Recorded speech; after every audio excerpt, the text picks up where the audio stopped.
Saudari-saudara yang dikasihi Tuhan, setiap hari sudah berulang kali juga kita pasti pernah berdoa kepada Yesus. Mungkin teristimewa setiap kali kita menerima kehadirannya dalam sakramen Maha Kudus. Kemudian kita berdoa secara pribadi, secara personal kepadanya. Kita berbicara dengannya. Tapi hari ini kita mendengar dalam Injil justru Yesus yang berdoa, ya, dan berdoa untuk kita. Ya, berdoa untuk kita kepada Bapanya. Kalau kita perhatikan ada 3 poin hal yang didoakan Yesus untuk kita. Ya, kalau kita mendoakan macam-macam hal kepadanya, nah, dalam doa Yesus kita dengar 3 hal dia minta, dia sampaikan kepada Bapanya. Yang pertama adalah agar Bapa memelihara kita dalam nama Bapa, agar kita tetap satu, sama seperti Yesus dengan Bapanya satu. Yang kedua, Yesus meminta kepada Bapanya bukan untuk mengambil kita dari dunia, namun agar kita dilindungi dari yang jahat. Agar Bapa melindungi kita dari yang jahat. Dan yang ketiga permintaan Yesus adalah agar Bapa menguduskan kita. Menguduskan kita dalam nama-Nya. Saudari-saudara terkasih, kalau kita lihat begitu saja, ya, bisa jadi kita tidak punya kesan apa-apa. Bisa juga orang sudah mulai, wah ini luar biasa, ternyata Yesus mendoakan kita. Saudara-saudara, sebenarnya ini punya makna yang cukup besar, bahkan besar sekali bagi kita semua, murid-murid Yesus. Mari kita lihat pelan-pelan. Ketika Yesus meminta agar kita atau Bapa memelihara kita, agar kita tetap satu, kiranya pesan utamanya adalah bahwa Yesus menginginkan agar kita tidak terpisah daripadanya dan Bapa dan juga Roh Kudus. Pertama-tama agar kita ini bersatu, tetap menjadi satu kesatuan. Tidak tercerai-berai, tidak terpisah-pisah karena kebencian, karena perselisihan, dan lain-lain. Nah, inilah awal agar kita juga bisa tetap selalu bersatu dengan Yesus, Bapa dan Roh Kudus. Intinya Yesus menginginkan kita selalu ada bersama Dia, bersatu dengan Dia. Tentu ini suatu permintaan yang luar biasa, ungkapan kasih kerinduan yang besar kepada kita. Dia tidak ingin kita terpisah daripadanya. Yang kedua, Yesus meminta kepada Bapanya bukan untuk mencabut kita dari dunia, mengangkat kita dari dunia, tetapi untuk melindungi kita dari yang jahat. Kalau ada banyak orang, termasuk barangkali kita juga, ya, berkeluh kesah karena hidupnya penuh dengan masalah, dengan situasi kesulitan, cobaan ini itu, dan rasanya kepingin selesai dari semuanya itu. Bisa nggak sih hidup ini nggak ada masalah? Bisa nggak sih hidup ini nggak ada kesulitan? Bisa nggak sih hidup ini bebas dari kejahatan-kejahatan?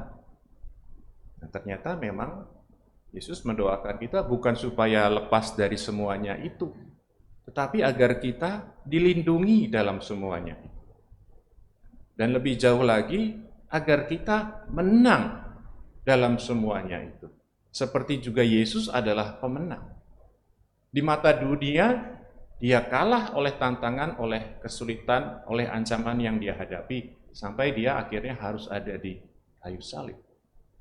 Tetapi sesungguhnya apa yang dia kerjakan adalah perjuangannya, peperangannya, melawan kejahatan, melawan maut, dan dia sungguh menang. Kasihnya sungguh menang. Dia bangkit kembali dan dia tidak terkalahkan, dia tidak tergoda untuk melakukan sesuatu pun yang bertentangan dengan kehendak Bapanya, kehendak kasih Bapanya. Sungguh-sungguh ini menyatakan kemenangan Yesus yang gilang gemilang, yang jaya. Saudari-saudara terkasih, kita didoakan oleh Yesus agar kita juga bisa berjuang melawan kejahatan itu dan menang. Bukan dengan melakukan penyerangan, bukan dengan melakukan kekerasan, tetapi dengan setia pada kasih Tuhan, setia pada kehendak Bapa. Yang ketiga, Yesus meminta kepada Bapanya untuk menguduskan kita. Menguduskan berarti memisahkan, mengkhususkan. Kita dipisahkan, kita dikhususkan oleh Bapa bukan untuk menjadi istimewa dalam mata atau pengertian duniawi, tetapi kita dikhususkan, kita dipisahkan untuk satu tugas perutusan tertentu. Dalam bacaan pertama kita dengar dikatakan kita ini harus menjadi saksi atas kebangkitan Yesus. Nah, inilah tugas khusus yang dikhususkan kepada kita. Kita dikhususkan untuk menerima tugas itu. Yang kedua, dikuduskan juga berarti kita diperlengkapi untuk melaksanakan tugas khusus itu. Nah, kasih Tuhan, kasih karunia Tuhan, rahmat Tuhan, segala macam yang Tuhan miliki diberikan kepada kita agar kita bisa mengerjakan, melaksanakan tugas perutusan itu, menjadi saksi-saksi kasih setia Tuhan. Nah, saudari-saudara terkasih, kalau kita masuk ke dalam makna-makna itu, lalu kita lihat juga kapan dan di mana Yesus menyampaikan doa ini kepada Bapanya, kita akan menjadi semakin mengerti betapa doa ini amat luar biasa. Jangan lupa Yesus melakukan doa ini, menyampaikan doa ini dalam perjamuan malam terakhir. Itu artinya saat-saat terakhir hidupnya, sebelum dia kemudian mati. Jadi ini semacam harapan terakhir seseorang yang mencintai sahabat-sahabatnya, berdoa kepada Bapanya, kepada Tuhan dalam saat-saat terakhir hidupnya. Permintaan terakhir kepada Tuhan untuk sahabat-sahabat. Maka ini menjadi amat penting bagi kita untuk kita mengerti bahwa kita didoakan oleh Yesus dengan harapan-harapan yang besar dan mendalam. Yesus menginginkan agar kita tetap satu dengan Dia, juga dengan Bapanya. Dan kita tidak hanya diminta untuk bersatu dengan Yesus, kemudian terpisah dari dunia dan lalu hidup nyaman-nyaman, enak-enakan. Tidak. Ya. Kita tetap akan ada di dunia untuk menghadapi segala kejahatan itu. Tetapi toh kita dilindungi. Dan bukan hanya dilindungi, kita diutus untuk menjadi saksi. Untuk mengalahkan kejahatan dunia dengan kasih Tuhan, dengan setia pada kehendak Bapanya. Dan kita tidak ditinggalkan sendirian. Kita diberi kemampuan, kita diperlengkapi dengan segala kemampuan yang dibutuhkan. Saudari-saudara terkasih, semuanya itu, bahwa kenyataan bahwa Yesus berdoa kepada Bapanya, bahwa Yesus mendoakan kita, ini adalah ungkapan kasih.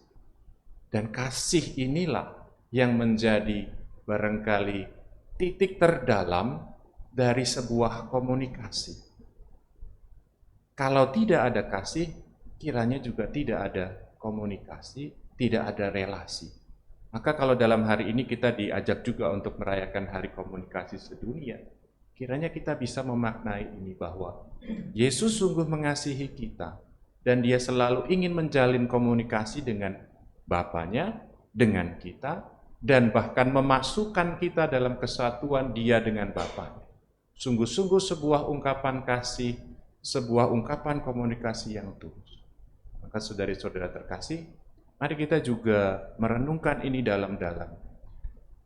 Menyadari sekali lagi dan menjadikannya milik kita bahwa kita ini dicintai, kita ini diajak berkomunikasi setiap saat oleh Yesus. Dan kita diajak juga mengkomunikasikan kasih-Nya itu kepada dunia.